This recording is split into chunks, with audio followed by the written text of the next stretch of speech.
What's going on, guys? Welcome back to Pause or Set Play. So you just finished upgrading your uncommon gear into the rekindled blue armor.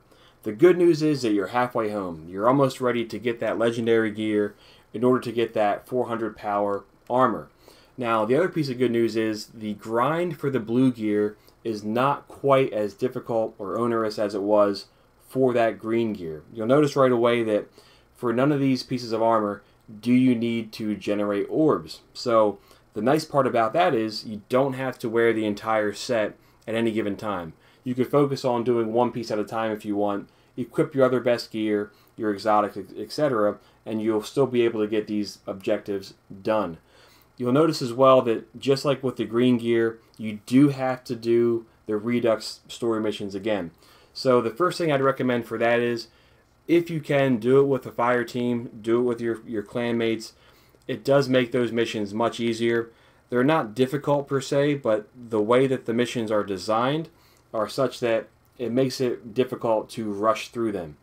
The missions are no respawn pretty much throughout the entire thing, and just the way that the enemies are laid out makes it very tough to just rush through the entire thing and get them done fast. So if speed is your thing, have a friend do these with you. You'll get them done much faster. The other thing I'd recommend too is when you're doing those missions, I think you should do those first, number one. But when you're doing these missions, you'll also be able to multitask and get other things done on the objective list. So for instance, for me here, I'll focus on getting my solar super kills done as I'm doing that chosen redux mission. That'll help me get most of that done, and if necessary, I can also finish it off in the nightfall as well. The nightfall is good in general right now just to go into, and you'll be able to farm some things there.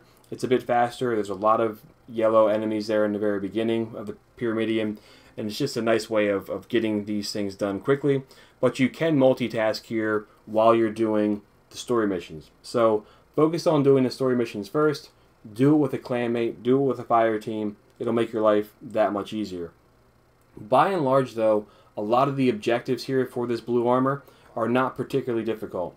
You do have to get 5 Crucible wins. Now, that might be the most difficult part, simply because sometimes you end up on a bad team, sometimes you end up against a ridiculous team, especially with the matchmaking challenges that they're having right now.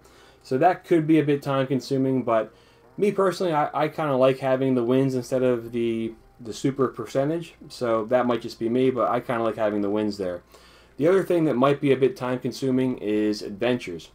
You do have to get done 10 adventures. Now, the fortunate part though is these are not heroic adventures. So you could easily solo these. A lot of these adventures, especially the ones on Earth and the EDZ, are very low light levels. So it'd be pretty stress-free. You'll be able to kind of fly through those pretty quickly.